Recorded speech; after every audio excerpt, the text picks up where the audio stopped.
l'exercice 5, on vous donne des expressions et donc il faut isoler la variable qui est encadrée. Alors ça, c'est quand on fait des sciences, ça arrive très souvent en mécanique, en électricité, en physique.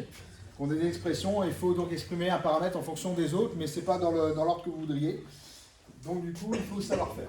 Alors, donc pour le premier, le premier est simple, on a PV égale nRT, c'est l'équation des gaz parfaits. Et on vous demande du coup d'isoler cette variable-là et l'exprimer donc en fonction des autres paramètres PV et RT. Donc là du coup c'est un simple produit en croix, hein. Le RT va passer en dessous. Donc ça va faire N qui va être égal donc à PV qui reste à sa place et lui passe en dessous. Donc PV sur RT. D'accord? Le premier était assez simple. Ensuite, le petit b. Alors le petit b, on a donc, alors ça c'est une équation qu'on voit beaucoup en électricité quand on a deux résistances en dérivation et qu'on essaie de calculer du coup la résistance équivalente de toute la branche, donc composée des deux dérivations qui ont chacune une résistance. Donc pour calculer, alors on vous demande donc d'isoler REC.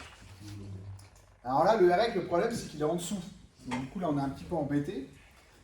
Mais pas tant que ça, parce qu'on va simplement, donc si j'inverse ici pour refaire passer REC en haut, je vais être obligé d'inverser là également.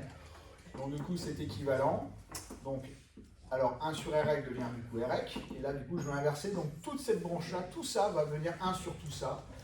Donc ça va faire 1 sur R1 plus 1 sur R2. D'accord?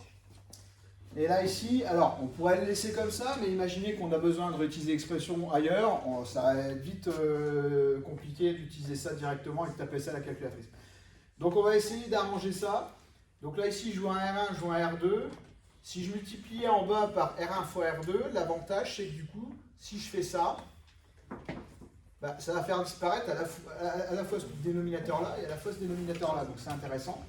Par contre, en haut, il faut que je fasse la même chose. Il faut aussi que je multiplie par R1 fois R2. Hein. Parce que ce que je fais en bas, évidemment, je dois le faire en haut. Alors, on va essayer de faire ça, puis on va voir ce que ça donne. Alors, donc en haut, du coup, j'ai R1 fois R2. Et en dessous, du coup, je vais avoir donc R1 fois R2.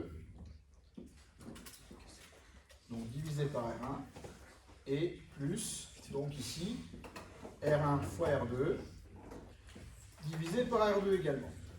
Et là, du coup, je suis content parce que là, je vais pouvoir simplifier ça. Et là, je vais pouvoir simplifier ça. Et finalement, RX se met sous une forme relativement simple à réutiliser par la suite. Donc, je vais avoir R1 fois, du coup, R2. Donc, divisé par la somme de R1 plus R2. Donc, ça va faire R1 plus R2. Donc, ça, c'est un résultat qui est assez connu en électricité par les gens qui étudient les circuits électriques. Alors, ensuite... Pour le... Alors, j'ai fait dire... Alors, c'est le C que j'ai fait en réalité ici, c'est pas le B. C'est pas grave.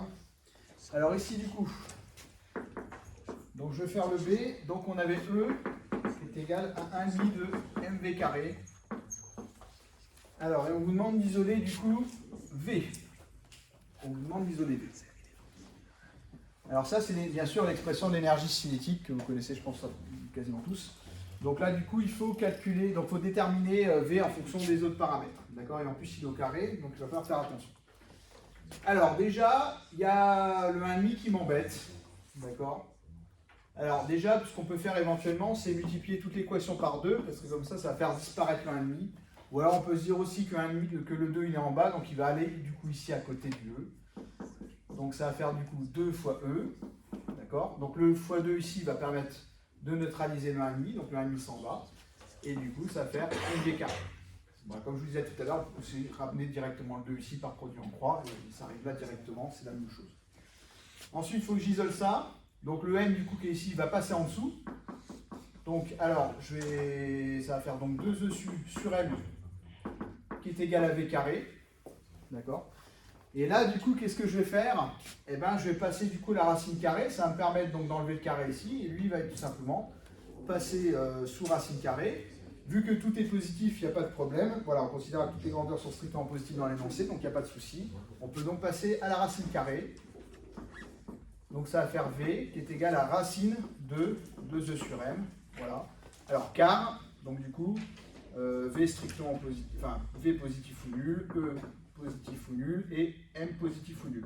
D'accord? Parce que rappelez-vous, normalement en maths, quand on passe à la racine, faites attention, normalement il y a deux solutions, mais là vu qu'on est en physique et que du coup, toutes les grandeurs sont strictement positives, donc du coup, il n'y a qu'une seule solution qui apparaît, c'est celle-là. Bien. Et ensuite, je vais faire donc la dernière, donc D. Alors D, donc c'est F' qui est égal à F0 fois C sur C moins V, et on veut récupérer donc le paramètre V en fonction des autres.